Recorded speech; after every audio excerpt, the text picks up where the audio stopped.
The crystal wine glasses clinked as my sister Amanda raised her fourth toast of the evening. To success, she declared, her designer bracelet catching the light, and to finally proving that hard work and ambition pay off. I sat quietly at the far end of our parents' elaborate dining table, nursing my single glass of wine.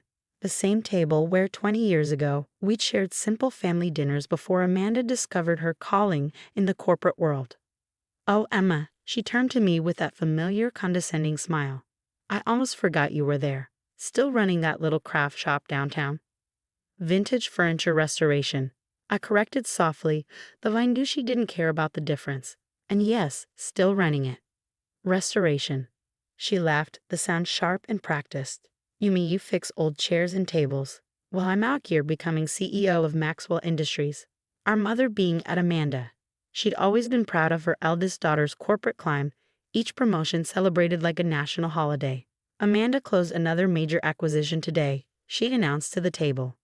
"The biggest deal in the company's history. Tomorrow's the final signing," Amanda added, straightening her Channel blazer.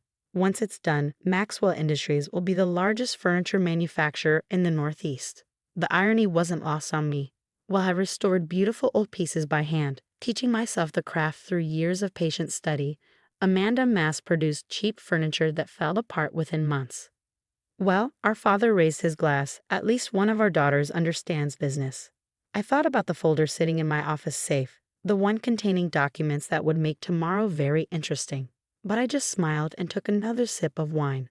"Seriously, Emma," Amanda continued, clearly enjoying her moment of glory, "when are you going to give up that pathetic little shop and get a real job?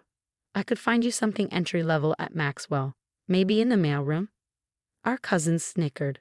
Aunt Patricia shook her head sympathetically. "Emma dear, your sister's right. It's time to think about your future." If they only knew. 10 years ago, when Amanda was still climbing a corporate ladder, I discovered my passion for furniture restoration almost by accident. I found an old Victorian desk at a garage sale, its beauty hidden under years of neglect. Something about it called to me. I spent weeks researching restoration techniques, learning about wood types, original craftsmanship, and proper preservation methods. When I finally restored that desk to its original glory, I knew I'd found my calling.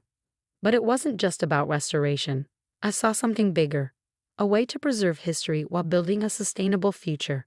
I opened my shop, Timeless Treasures, with my savings and a small loan from our grandmother, the only family member who believed in my vision. "Your sister chases money," Grandma told me before she passed away.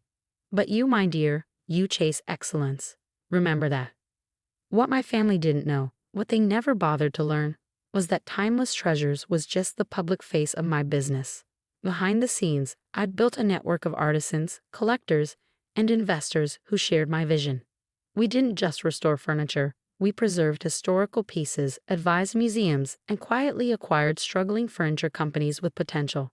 One of those companies was Maxwell Industries. 5 years ago, when Amanda was still in middle management, Maxwell was on the verge of bankruptcy. Their CEO had run the company into the ground with poor decisions and cheaper materials. I saw an opportunity. Through a series of shell companies and quiet negotiations, I purchased controlling interest in Maxwell Industries. But instead of announcing my ownership, I stayed in the shadows, watching as the board appointed new management, including my ambitious sister. Amanda had no idea that every major decision, every promotion, every acquisition she'd orchestrated had required my quiet approval. Her meteoric rise to CEO wasn't quite the solo triumph she believed it to be. And tomorrow's big signing, the deal she'd been bragging about all evening, it would require the signature of Maxwell's majority owner, me. "You know what your problem is, Emma?" Amanda's voice cut through my thoughts. She was on her 5th glass of wine now, her words slightly slurred. "You lack vision. You're content to stay small, fixing broken things in your little shop while I'm out here building an empire." Our mother nodded in agreement. Amanda has always been the ambitious one. I thought about the antique ledger in my office, the one documenting my ownership of not just Maxwell Industries, but 6 other major furniture manufacturers across the country. My little shop was just the tip of a very large iceberg. "Maybe you're right," I said, standing up. "It's getting late, and I have an important meeting tomorrow morning." Amanda laughed again. "Oh, finally selling that dusty old shop?" I gathered my coat, fighting back a smile. No, actually. I'm attending a signing ceremony for a major corporate acquisition. Should be quite interesting. Don't tell me you're serving coffee at my signing tomorrow. Amanda nearly spilled her wine. That would be too perfect. Our father frowned. Emma, don't embarrass your sister at her big moment. Wouldn't dream of it, I said quietly, heading for the door. See you all tomorrow. As I drove home, I thought about the morning ahead. The lawyers would be there at 9. The papers would be ready. Everything would be in place for the biggest deal in Maxwell's history, except for one small detail. In my office safe, next to Grandma's old photographs and that first Victorian desk's original key, sat the documents proving my ownership of Maxwell Industries. Tomorrow, Amanda would finally learn what real success looks like. I pulled into my driveway, smiling at the thought of her face when she realizes that her pathetic little sister owns not just her company, but half the industry she thinks she conquers. Sometimes the smallest shops hide the biggest secrets. The Maxwell Industries boardroom hummed with anticipation the next morning. I arrived early, settling into a quiet corner to watch the show unfold. Executives in expensive suits filed in, followed by lawyers clutching leather briefcases. Amanda strutted in last, wearing a power suit that probably cost more than most people's monthly salary. Is everyone ready? She announced, taking her place at the head of the table. Today, Maxwell Industries makes history. I caught my assistant's eye across the room and gave a slight nod. She'd been one of the few people who knew the truth all along. Before we begin, a senior lawyer cleared his throat. We need to confirm that all necessary parties are present. Amanda waved her hand dismissively. Everyone's here. Let's get started. Actually, the lawyer adjusted his glasses. We're still waiting for the majority shareholders' representative. Amanda's perfectly maintained smile flickered. What are you talking about? I'm the CEO. I speak for the company. The CEO doesn't have authority to approve an acquisition of this size without the majority owner's consent. He explained patiently. According to our records, Maxwell Industries is primarily owned by Vintage Ventures LLC. I stood up slowly, smoothing my simple black dress. That would be me. The room fell silent. Amanda's face went from confusion to disbelief to growing horror as I walked to the head of the table. Emma, she choked out. What are you doing? This is a closed meeting.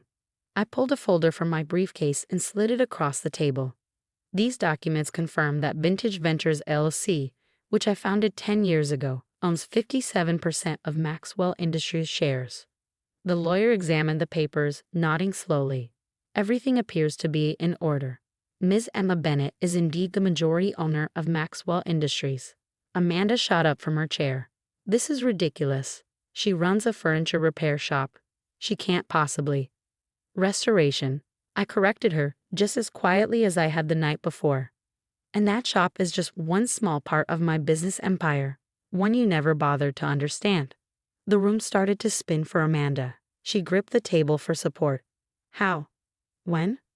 5 years ago, I said, taking her seat at the head of the table, when Maxwell was nearly bankrupt.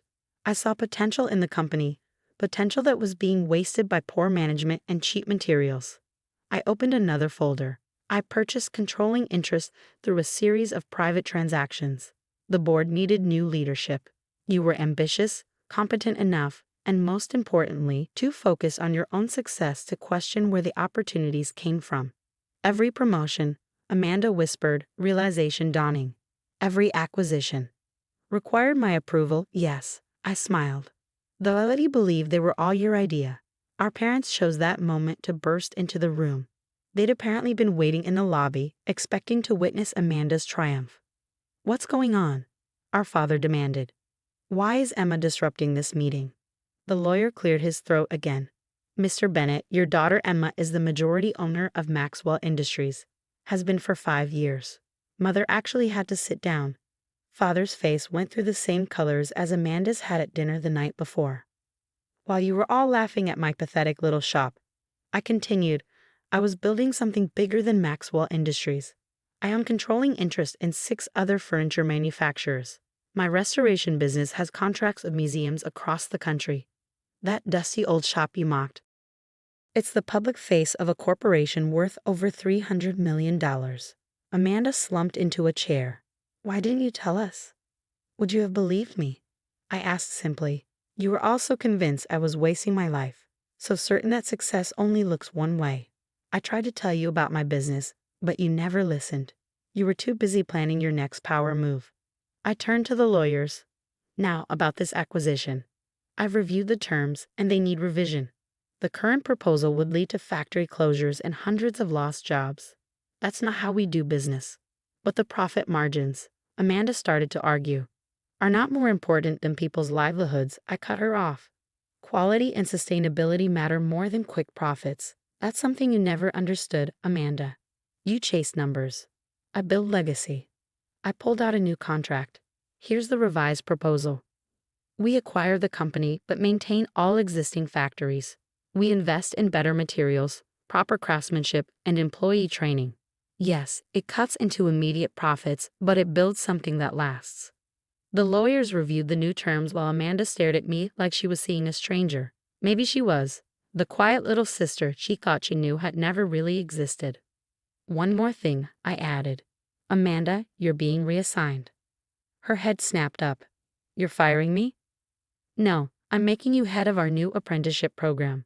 You'll work directly with our craftsmen, learning what actually goes into making quality furniture. Maybe then you'll understand the difference between building something and just running a business. You can't do this, our father interjected. Amanda is a CEO. No, I said firmly. Amanda is an employee of my company, a company I built while you were all too busy mocking my choices to notice my success. I stood up, gathering my papers. The meeting is adjourned. We'll reconvene once everyone has reviewed the new terms. Amanda, your reassignment begins next week. I suggest you spend the weekend thinking about what really matters in business and in life. As I walked out of the boardroom, I heard my mother's shocked whisper. All this time we thought. That's the problem. I called back without turning around. You all spent so much time thinking you knew better that you never bothered to see what was right in front of you. Back in my little shop that evening, I ran my hands over the smooth wood of that first Victorian desk, the one that had started it all. It still sat in my office, restored to its former glory, but bearing the marks of its journey. Like me, it had been underestimated, overlooked, but ultimately proved its worth. I picked up my phone and dialed a familiar number. Grandma's Antiques, a warm voice answered. Hi, Mrs. Chen. That Victorian settee you mentioned last week, I'm ready to take a look. Because while I might own a corporate empire now, I never forgot where I started. Sometimes the greatest success stories begin in the smallest shops, and sometimes the quietest person in the room is the one you should have been watching all along.